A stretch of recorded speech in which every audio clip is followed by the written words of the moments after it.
Una alternativa aplicable para aquellas firmas que en lugar de tener una sola línea de producción, o sea, un monopolio, monoproducto,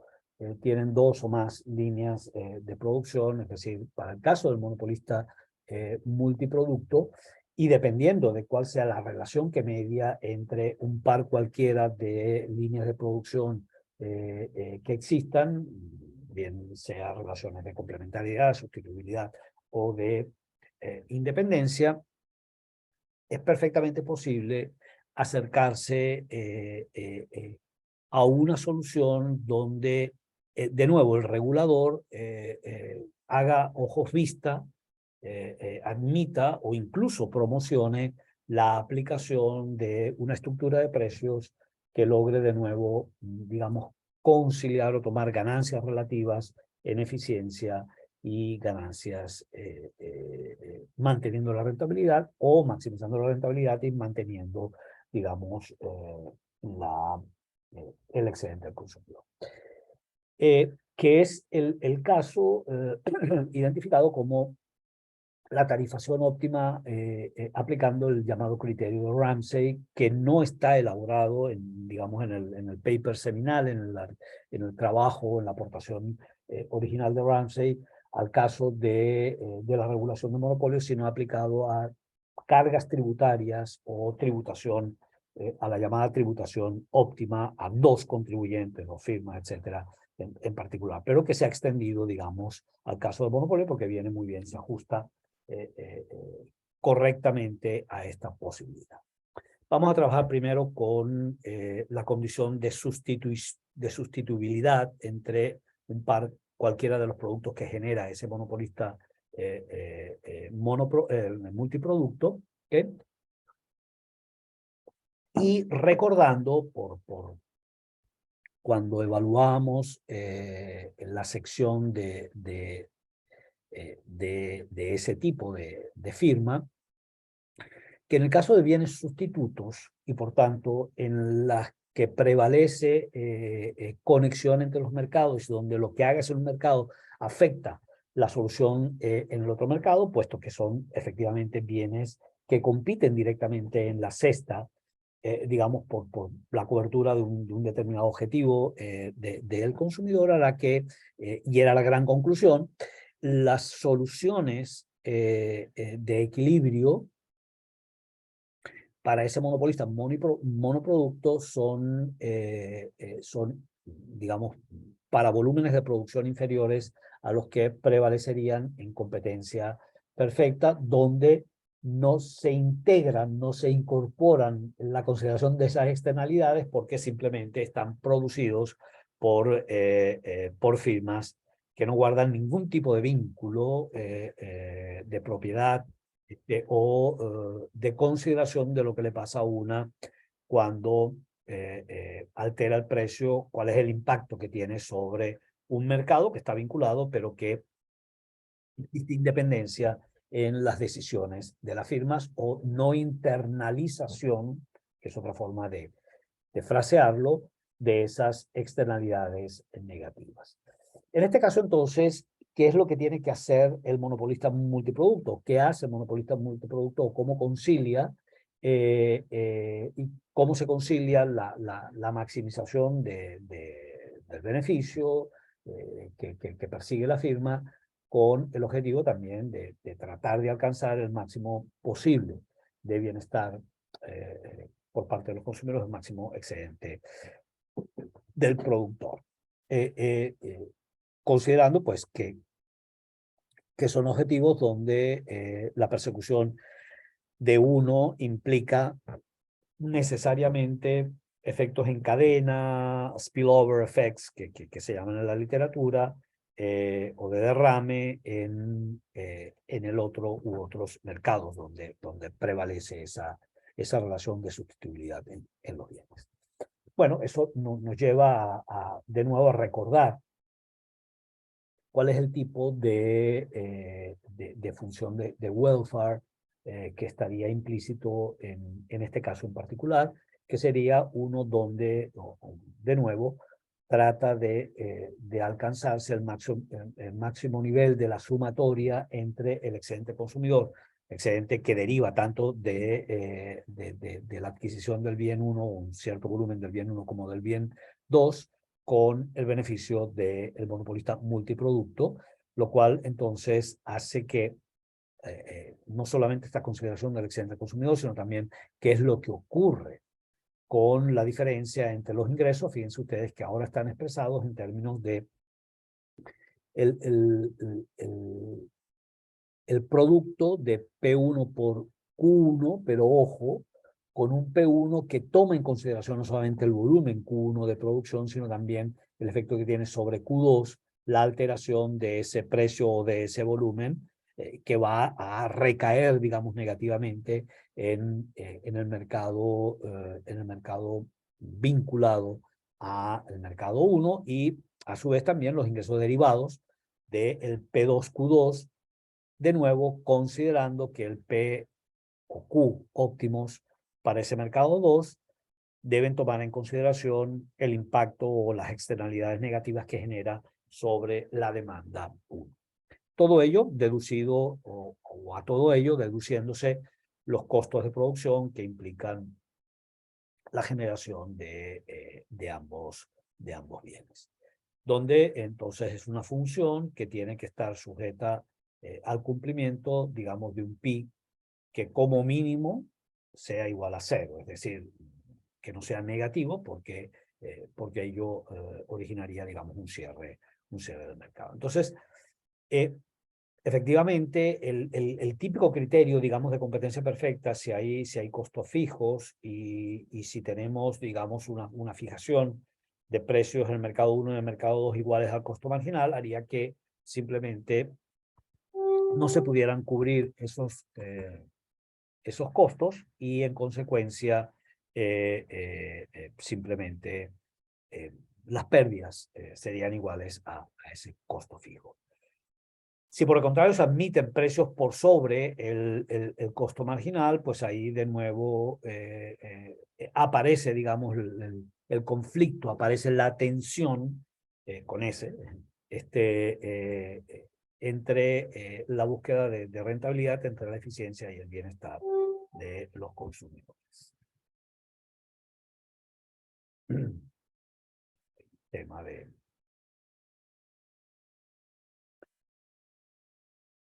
Entonces, ¿qué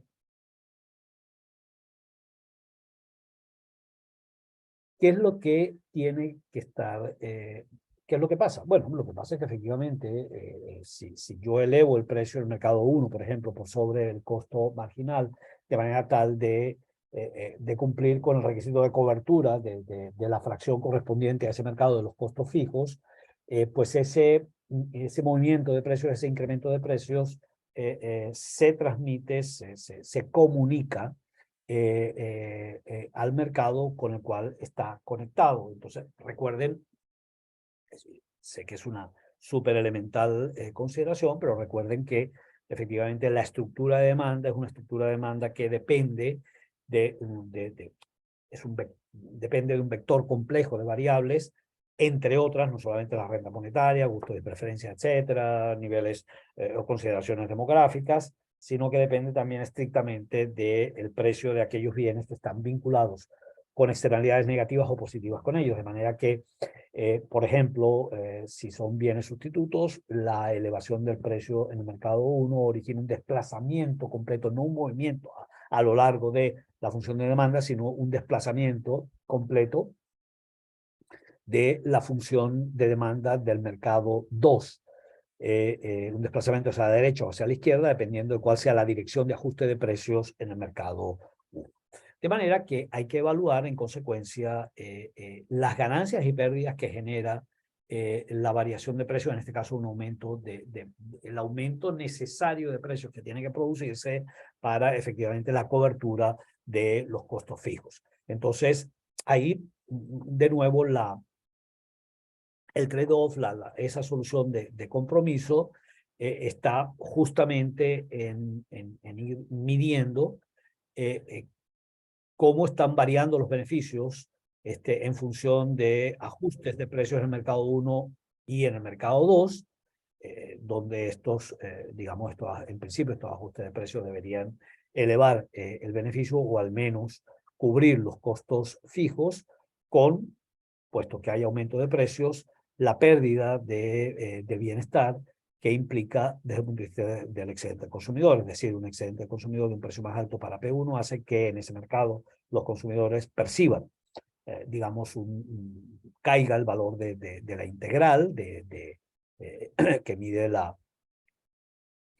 digamos, el equivalente monetario al bienestar, tanto en el mercado 1 como ajustar el precio del mercado 2 sobre el excedente del consumidor o de los consumidores de ese mercado.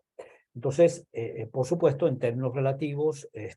debe conciliarse cada parte de esta identidad, es decir, las ganancias relativas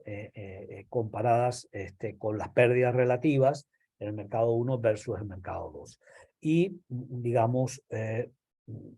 estos dos términos, el lado izquierdo y el lado derecho, de la OCAS, de esta ecuación o de esta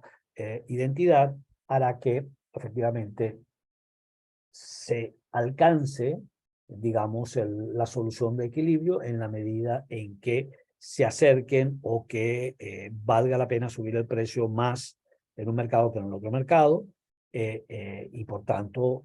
la solución de equilibrio será aquella donde la ganancia relativa del mercado 1 se iguale a la ganancia relativa a subir el precio en el mercado 2, cuando efectivamente se encuentran vinculados estos precios. Vamos a pasar al caso base, que es el caso además que se desarrolla, digamos, la bibliografía que se les ha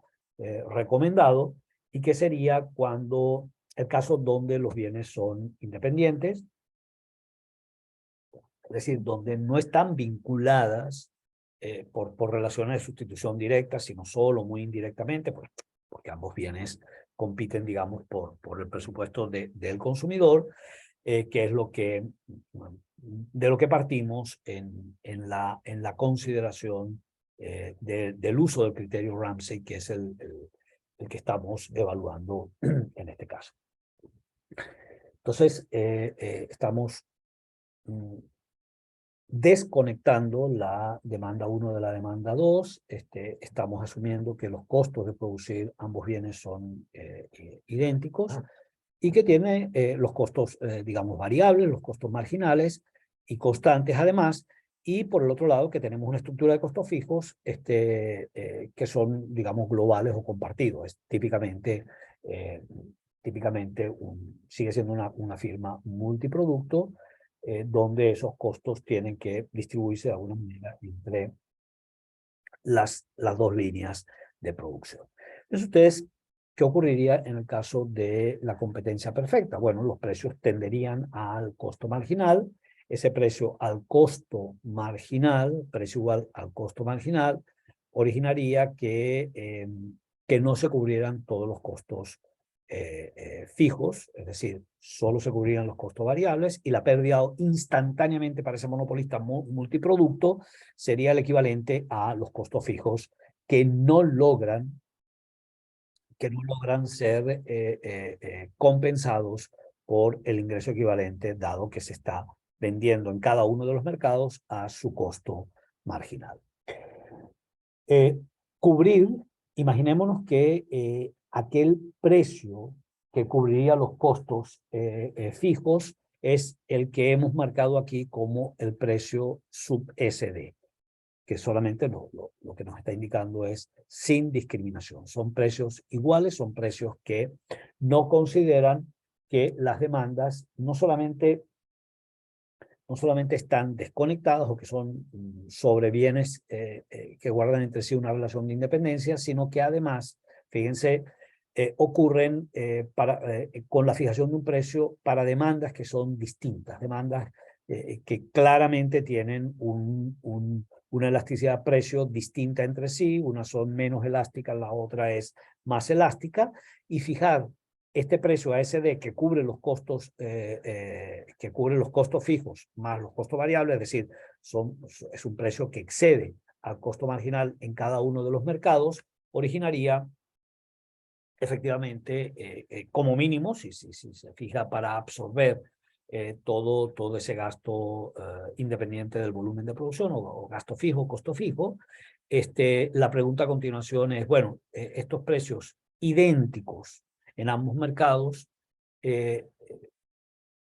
existiría una situación que mejorara, manteniendo el excedente consumidor, mejorara la rentabilidad, o mantuviera la rentabilidad y la cobertura de costos, pero mejorara el excedente consumidor a partir de una tarifación alternativa. Y la respuesta es sí. La propuesta es una tarifación a los Ramsay, una tarifación óptima, que implicaría precios diferentes entre ambos mercados, y por sobre los costos marginales en todo caso, que harían que efectivamente no solamente se cubriesen los costos fijos, sino que a su vez en conjunto, y fíjense, aquí la solución es una solución donde se están ajustando en direcciones opuestas los precios desde SD sin discriminación a un P1 asterisco, que es mayor que el PSD, pero a su vez está generándose un descuento o se está reduciendo el precio en el mercado 2, el mercado más elástico, de mayor elasticidad de precio, desde este PSD a P sub 2 asterisco. El asterisco indicándonos simplemente la optimalidad a los Ramsay de una fijación de precios distintos. Fíjense, en este caso entonces estamos diciendo, bueno, hay un delta en el ingreso total, producto precisamente de un ajuste importante en el precio y una ligera contracción en el volumen de producción que pasa de Q1 sub SD a Q asterisco sub 1. Ciertamente hay reacción, pero dada la relativa inelasticidad de la demanda de ese bien, se va a producir un incremento en el ingreso total, que es un incremento que más que compensa, al menos en la visual,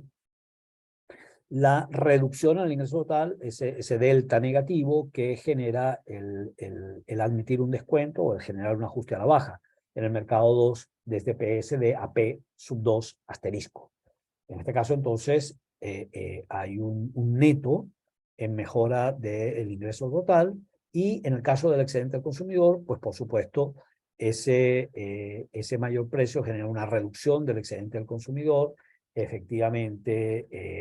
en términos de todo el trapecio, pero donde la pérdida de peso muerto es una pérdida que en principio es inferior a la ganancia de peso muerto que un precio más bajo está generando. Entonces, ciertamente el excedente del consumidor, en total habría que hacer la comparación de cuánto gana, cuánto es la sumatoria de esta transferencia que va desde el bolsillo del mercado 2 de la firma hacia el consumidor, más la ganancia de peso muerto, que estaría obteniéndose versus efectivamente lo que está ocurriendo en el mercado 1. En principio, pues diríamos,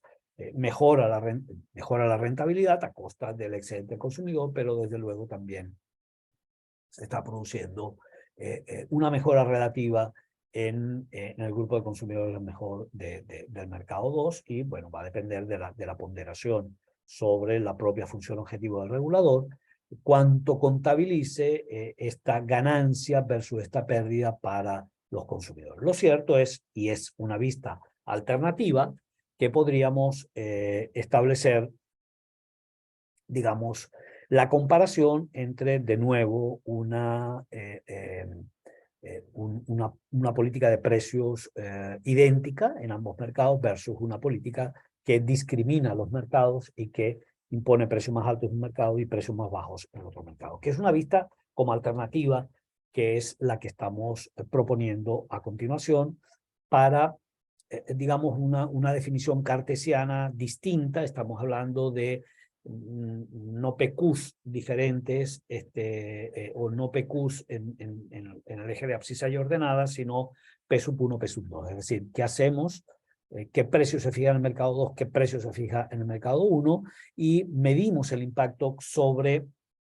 unas funciones que ya hemos visto en el pasado. En este caso, una función llamada de ISO, excedente del consumidor. Por definición, aquí estamos haciendo, digamos, esa aplicación. Decimos, bueno, es la familia, las combinaciones, la familia de combinaciones P sub 1, P sub 2, que reporta un mismo nivel de excedente al consumidor. Desde luego, pasar de un P1 más bajo a uno más alto hace caer el excedente al consumidor, pero esa función la estamos dibujando para una compensación por pasar, digamos, de un precio más alto en uno, pero un precio más bajo en dos, con lo que ocurre con los consumidores que participan con el excedente consumidor perjudicado en el mercado 1, pero con las ganancias de excedente consumidor del mercado 2. De manera tal que podríamos aproximarnos, digamos, a una familia de mapas de lo mismo que en las curvas de indiferencia, el mismo nivel de excedente del consumidor, de consumidores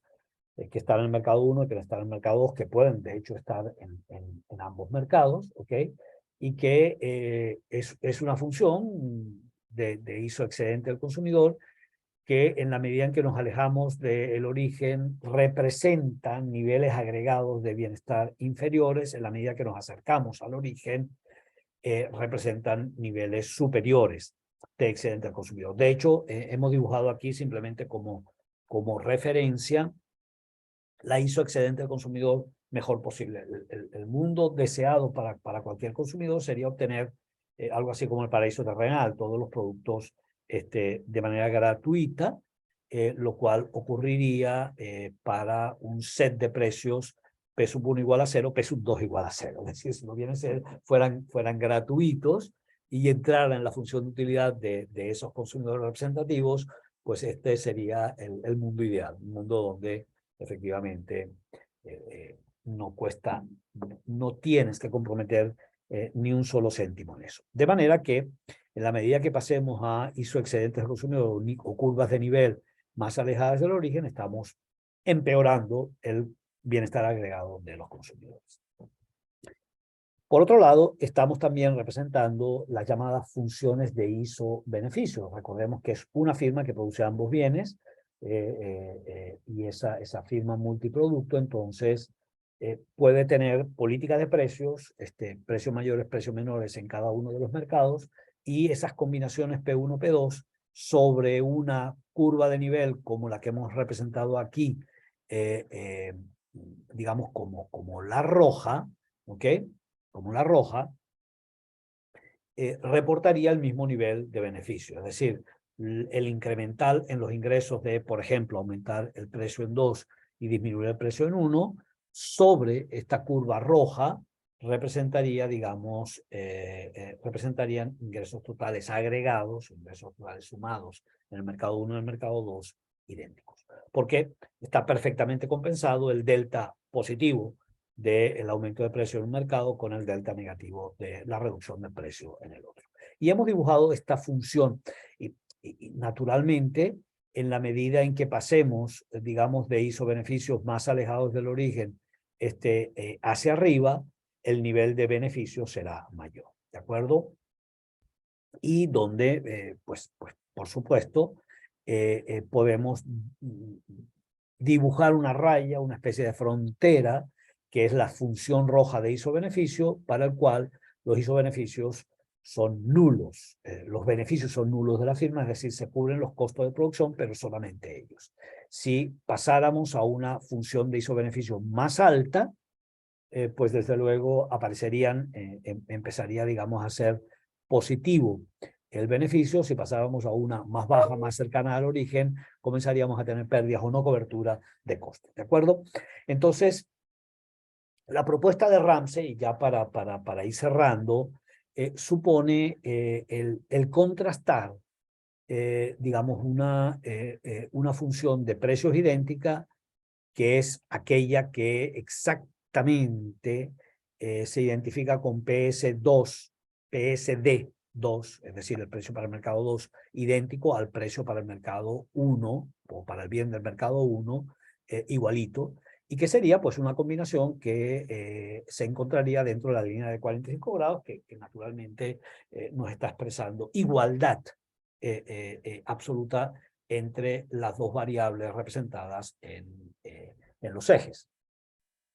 Por supuesto, si nos moviéramos a la zona alta, al barrio alto de ese semiplano en el que divide la línea de 45 grados, estaríamos hablando de precios para el mercado 2 mayores a los del mercado 1, y en el barrio bajo, en el barrio, digamos, de costa, estaríamos hablando de precios mayores en el mercado 1 que en el mercado 2.